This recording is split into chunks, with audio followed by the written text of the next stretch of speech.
Jane-Finch.com. My name is Chun, and I am here with Dwight Drummond, who has been covering the news in Toronto for over 20 years. He's now the host for CBC News Toronto, and he's also one of the most famous personalities from the Jane-Finch neighborhood. Thanks for being with us. That's a compliment. Thank you. So you are one of Jane-Finch's most famous personalities and success stories. What keeps you coming back to the neighborhood? Because I think Jane-Finch has a lot to do with who I am. I think the kind of person I am, the way I look at the world, the way I carry myself, has a lot to do with the fact that I grew up here. And I don't know if I'm one of the most famous people at Jane-Finch, because maybe there are people out there that don't want to admit that they came from Jane-Finch, but there's a lot of people just from my era that I grew up with here that are doing some really big things, like, you know, Julie Black, Luther Brown, Jr. and Senior, Lyric Bent, Justin Lewis, King Lou from the Dream Warriors, Q from the Dream Warriors. All those guys I actually knew as a young person in this neighborhood. Like, they're all from my generation. So it's kind of strange that all of us came out of here at that time. But I wouldn't say one of the most famous, but I keep coming back because this neighborhood was good to me, you know? Like, I'm proud to be somebody from Jane-Finch. What were some of the highlights and challenges growing up in the neighborhood? Challenges, I would say, you know, just lack of funds and lack of money, and being tempted to look at easy ways to make money. The good things, when people from the outside are really saying a lot of bad things about your neighborhood, you tend to kind of stick together. So, you know, we really tried to represent the positive that was Jane-Finch. So, yeah, that was probably one of the positive things. It's just that it really forced us to kind of stick together and support each other, because we were just getting bombarded with negativity from outside. Mm-hmm. So there are many common hangout spots in the neighborhood, such as the Jane-Finch Mall, or York Gate Mall, or York Woods Plaza. What was your favorite hangouts? I was a York Woods Plaza guy, because it was right across the street from my house. I lived at 10 Turf Grassway. And, you know, I'd come out of my house and we'd go. There was a place called Trio Billiards, which was in the basement. And it was famous at the time because it was like a drug drive-through where you didn't even have to get out of your car. People just drive through, and they got smart after and like blocked it so you couldn't drive through anymore. But, you know, I got a first-hand look at some of the negative things that was going on, because, you know, there were some people down there kind of supplying the guys, and they would go upstairs and sell. Me personally, I was playing Centipede and, you know, trying to stay out of trouble. But yeah, that was my hangout spot. So I had a real bird's eye view, and I knew most of the guys in the game and everything. And I think the difference between now and then, even the guys that were dealing and selling drugs, they weren't trying to encourage us to get into that lifestyle. A lot of kids would be like, "Nah, Dwight, man, you don't want to do this." Whereas I think that, you know, maybe the older guys are now recruiting the younger guys, and we never really got recruited. We got discouraged from getting involved, even though we're in that close proximity to it and we knew exactly what was going on. So was that one of the main reasons that kept you away from the I think so. And a mom that would bust my ASS too made it very clear that, you know, that was not the life that we were going to lead. But yeah, I hung out at York Woods. There was an arcade in the mall for a minute, so we used to hang out there a little bit. I spent a lot of time. We had two basketball courts, one by York Woods Community Center called Top Court, and then there was Bottom Court down in the lane. And I spent a lot of time on the basketball courts, and I spent a lot of time at this library that we're shooting the interview in too.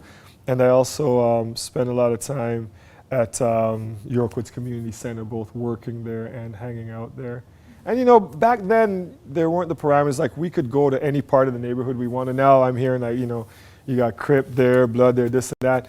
You'd get on your bike, man, you want to go talk to a girl up in Driftwood. It wasn't a problem. Nobody would be like, "Yo, what are you doing in my neighborhood?" Like, none of that really existed for us. So while we would play ball hockey or play basketball against different areas, we weren't really in competition with them, and it wasn't a lot of negative things. So we basically could hang out anywhere, you know, from basically Shepherd right up to Steeles, and we took advantage of it all. So. Well, so like since today a lot of kids are like kind of persuaded to join in on the negative activities, what kind of advice would you give to them? just don't, that was what I did in a talk this morning, like just don't be a follower, man. I think that it's important that the kids understand that like the stereotype that's put on you because you're in this neighborhood, it's not really something that's real. That's just somebody's perception of what you're supposed to be like. You get to decide what you want to be like. We're producing lawyers in this neighborhood. We're producing doctors in the neighborhood. We're producing mechanics, engineers, welders, truck, like everybody else in all the different communities around Toronto, the same kind of people are coming out of this neighborhood. And you know, they're like, oh, you know, you guys are all on the welfare system, you're sucking the city dry, seeing all this money. When I used to work at this bakery, I would get up at like 4 in the morning. And if we were lazy and not working, why was that bus stop packed at 5 a.m. with all these people going off to do these jobs that other people in this city didn't want to do? That's the Jane-Finch I knew. You know, we're hardworking people. We wanted better for our kids. And we're hoping that the goal is to have every generation do better. And I saw that in the eyes of all those people out there working hard. And hopefully that, you know, their kids would move up. And then their grandkids would be a step up. And that, I think they want the same things that everybody else living in other neighborhoods in this city want for their children and the opportunities. And it's sacrifice, you know. Was it the greatest place to live? No, but it wasn't the worst place either. So television is a very challenging industry. So what basically made you realize that you had the right stuff to pursue? Yeah, you know what? You don't really know. You dream and you think and you're like, man, but it is so competitive. It is really, really competitive. And I think you got to be at the right place at the right time too. I was lucky enough to get into my first gig at City as a security guard. And I went to school with people. I was studying an RTA, and people were like, man, you know, what do you want to, you want to be in the newsroom? I said, nah, man, I want to have my foot in the door, you know, because I don't have an uncle that's connected to this guy that can get me a job somewhere. Anything I do, I'm going to have to do it myself. So once I got my foot in the door, I was just prepared to kind of, you know, talk my way in. I'd meet the people working in the newsroom and I'd chat them up and say, yo, here's my resume. I'm in RTA, I'm studying. And it was the same, oh, I went to RTA. And then, you know, the conversation gets going. And eventually when a job opened up in the newsroom, somebody actually came out to me and said, hey, you know, the teleprompter job. Now the teleprompter is just, I'm like, I'll take anything, man. I just want to get in there. And then once I got in my first year, I basically worked 7 days a week for the 3 years until I got my degree, because I went to school 5 days a week during the school year, and in the summer I worked at Sick Kids Hospital as a porter because I needed cash to pay for school. But I didn't want to give up that weekend job at City, and I kept it right till I graduated, and it turned into a full-time job. So nobody's saying it's easy and you have to sacrifice, and you may not, you know, kids want to graduate and be Lloyd Mansbridge right out of school. It doesn't work that way. You got to work your way up. But, you know, if you want it bad enough, you'll do it, you know. And I was a camera guy, I did teleprompter, I did floor director, I did a lot of jobs before somebody saw an opportunity in me to do some on-air work. So, you know, and some of us, you know, never get that chance. I went to school with people who are doing other jobs now just because it didn't work out. But the fact that they had that piece of paper allowed them to still get good jobs, even if it wasn't the exact job they set out for when they went to study. Well, so it's been 20 years since you've been in the industry, and a lot of people have seen you on TV and recognize you. How do you stay so grounded and like, down to earth? And I think that comes back to growing up in Jane-Finch, man. When you start at the bottom, or what people consider just, you know, the lowest rung, that even if you are able to achieve things, that, you know, you still stay grounded because that's just who you are, you know. And maybe if I grew up in Forest Hill, I'd be putting on airs, but no, that's just who I am, and my wife is from Jane-Finch, you know. Paul's behind the camera there. I don't want to ruin his day, but his same backyard, we used to hop that fence and pick cherries off that tree all the time, man, you know. Like this is where I came from. I still have pretty much the same group of friends. And now my wife and I talk about this all the time because she left from Jane-Finch and went to like Paris and Milan to do some modeling and stuff before she came back in Toronto. And we always say that, you know, we pride ourselves on being able to fit into both worlds, you know. Like I have friends that live in Forest Hill, and I've been to parties and barbecues there, and I can fit there, but I feel just as comfortable in a block or Jane-Finch, you know what I mean, with my boys. Like, so it's, I pride myself on, we kind of live in between, and we can enjoy both and we can fit in both. And that's, I think, coming from this neighborhood kind of gives you that extra perspective, because I don't think a lot of people can do both. True. So for the youth in the neighborhood who would want to follow in your footsteps, what kind of secrets would you? Listen, education is that great equalizer, you know, because your brain power is the same as the other kids. Like, they're not smarter than you. They may have had more advantages and their parents may have been able to give them more, but it doesn't mean that they're better or smarter than you. I was able to use education, you know, to get out. And it doesn't have to be university. It can be a trade school. My brother-in-law is a welder, and I think we're in the same tax bracket, man. You know, he's like getting rid of work. He's like, dude, I'm too busy. I'm trying to hire these kids. None of these kids don't want to do the welding, whatever. And he has his own company now that, you know, like, so, you know, whatever it is, but you have a goal, you have a plan, and I'm sorry, you don't make more money as a drug dealer. You do not make more. They did studies that show like a 10-year of McDonald's and a 10 years being a dealer, and you don't make more money. So I think it's just kind of discouraging them from trying to follow that path, because, you know, you don't want a job where death is an occupational hazard like that, you know, where your own friends eventually are going to be the ones to come and take your life. I just don't know. It's just, and I think we're doing a good job, because as I've seen through my crime reporting career, the numbers have gone down.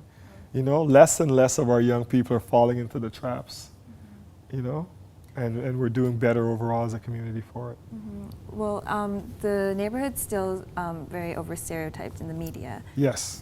Do you think the residents can make a difference with that? You know what?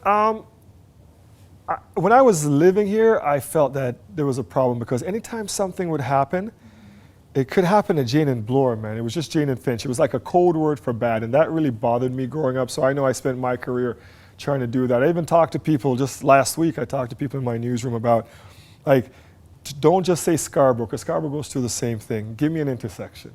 If it happened at, you know, Brimley and Ellesmere, then say Brimley and Ellesmere. Because I don't think we do that with other parts of the city. And growing up for me was Jane-Finch, Jane-Finch, Jane-Finch. Do I think the media still stereotypes? I don't think it's as bad as it used to be, because we haven't had a lot of things to come up here. Back then we were having, you know, 31 Division had a lot of homicides, a lot of issues. And it's not like that anymore, you know? They're far and few between, and every time I don't hear one for like months span, I'm like, yes, man, you know, keep it up. And so, you know, is it bad? Yes, but I think that it's getting better. And I think the media is doing a better job, you know, because yes, we're going to come when there is a shooting, but we also need to be here when something positive is happening in the neighborhood too. And we have to give voice. As the media, we have to let people in the neighborhood tell their stories and talk about the neighborhood, and not have outsiders telling us what life is like here. There are a lot of articulate people living right here that can articulate what's going on here. What do you think would help the residents to talk about the positive things in the neighborhood? Help them? I think things like Jane-Finch.com, you know what I mean? Jane-Finch.com. I think that it's the internet now, it's kind of equalized things, and you can be heard. Like my first documentary I did in RTA was called Jane-Finch, The Real Story, because I was wanting to tell the real story. You have kids from here that are broadcasters now. The internet is there. Make your videos, put them online, let people see. You know, citizen journalism, it's there, and it's the future. So, you know, that's how it's going to help them, because they have the opportunity now. They have the tools.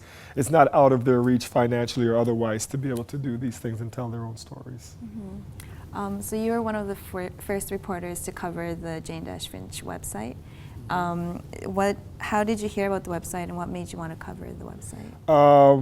I think Paul contacted me, but the other gentleman that was his partner at the time, and his name is escaping me right now, Paul. Mark Sims? Mark Sims.